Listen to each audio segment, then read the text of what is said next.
Hey everybody, welcome to another Muddy Reviews. Today we're checking out this here belt from United States Tactical. They do have a website. I'm going to link it in the description below so you can kind of check their stuff out. They also got a YouTube channel and an Instagram and a Twitter and a Facebook.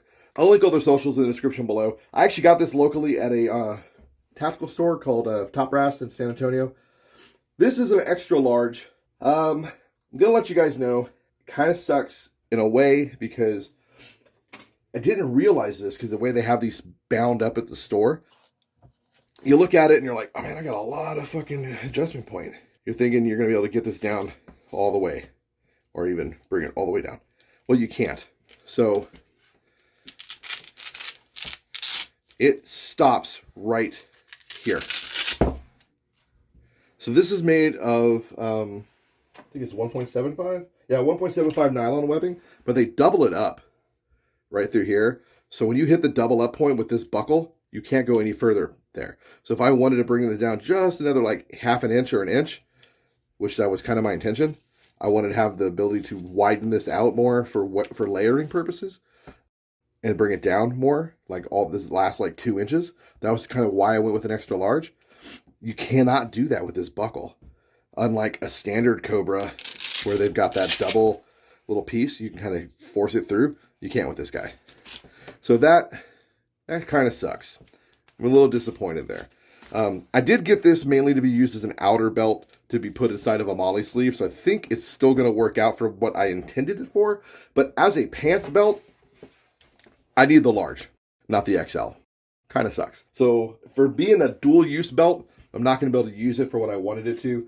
Their sizing says smalls a 30 to 34, mediums 34 to 38. Yeah, 38 to 42 for the large. And extra large is 42 to 46. And then 46 to 50 for the 2X. 42 is way too big to 46, but I thought I could get it down to like more of like a 38-ish probably because of the fact that it goes 38 to 42 with the large. I thought I might be able to kind of adjust because my other belts that are extra large, I can do that. I can kind of yank them down and get them closer to a large. Can't do that with this belt. So that is one issue, guys. If you're like me and you want a belt that you can kind of plus up to wear with like layers or like an overcoat type thing, this may not be the way to go unless you are truly an extra large. I'm kind of like a large, going towards extra large, sadly, but currently.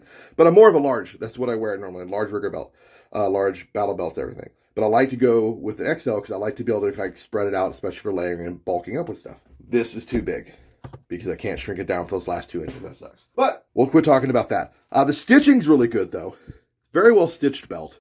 That is a bummer. But everything else is really good. I do like the double ply. It's still a little wobbly, but I could definitely, I want to put it on the pants belt. It wasn't all the way tight. I still had like a good like 3 inches of play in it. But I did put a holster on it, and it would hold it well enough. I can tell if I was super tight. So that does work. Total Velcro space is, I believe, 14 inches. Yeah, 14 and a half inches of total loop. But I can't get it down all the way, so it kind of blows. I was really shocked when I kind of hit that wall. I was like, I won't go any further.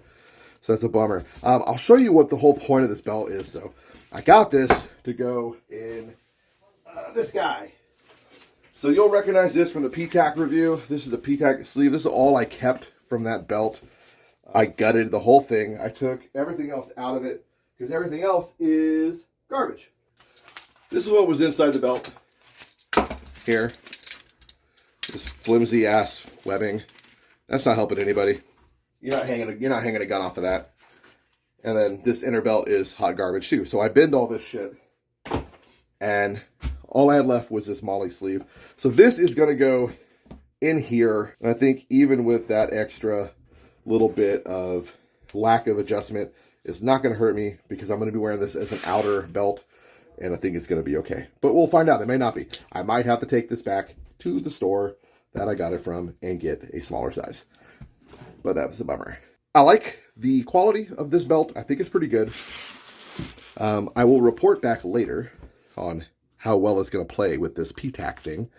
But so far, I think it would be a pretty good belt as far as a pants belt. To take it on and off, you do have to completely unweave it from the buckle, put it through your loops, and then bring it back through, and then set it where you want it, and then you're good to go. So that kind of sucks, because this buckle will not fit through your pants loops. It's definitely not going to be going through standard jeans. Those are about 1.5 inch on most jeans. Some jeans have big enough loops. A lot of jeans don't. It will fit through almost all BDU loops, because I believe almost all, if not all, BDU loops are about 2 inch. So it should be good there. I can tell you it fits perfectly fine in a pair of Cries, and it fits fantastic in the new improved hot weather pants, because that's what I was wearing when I tested this. So it was good to go there. Overall, nice American-made belt. Feels like it's quality. Looks pretty good. This plastic Cobra buckle is kind of neat. Definitely different. I could say if you have the right size, it's probably a fantastic belt. It's going to be good for the project, and we're going to go from there. I wish I could talk more on it, but I couldn't test it to the full extent because the sizing was a little off. That's all I got, guys. I hope you got something out of this. Stand by for a follow-up, hopefully later this month, about this belt. I'll let you know if I had to go down a size or what, and then give you more information. As always, get out there, LARP smarter, not harder. Repurpose old shit. Sometimes it's swing and a miss, like this guy, but we're going to make this guy awesome.